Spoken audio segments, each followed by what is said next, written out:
মেয়েটার জীবন নিয়ে ছিনিমিনি খেলছি, এই মেয়েটার আর এই সমাজে বিয়ে হবে? তোকে আমি ছেড়ে দেবো ভাবছি? মোড়ল সাহেব, এটা ধরা পড়ে গেছিল, এটা চুরির কেস।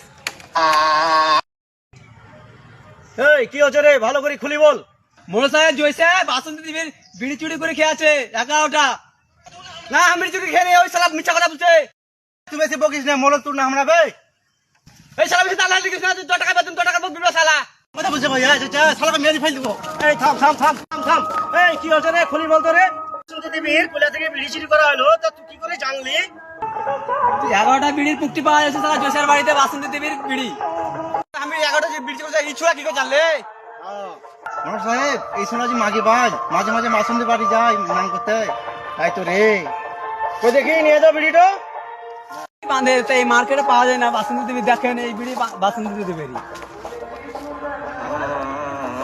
মোড়ল সাহেব, আসুন তো দেখি।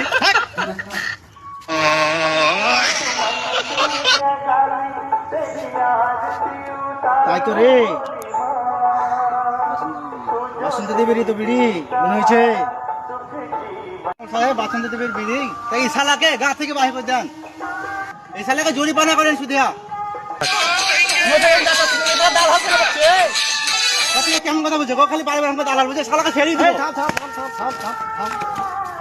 আয়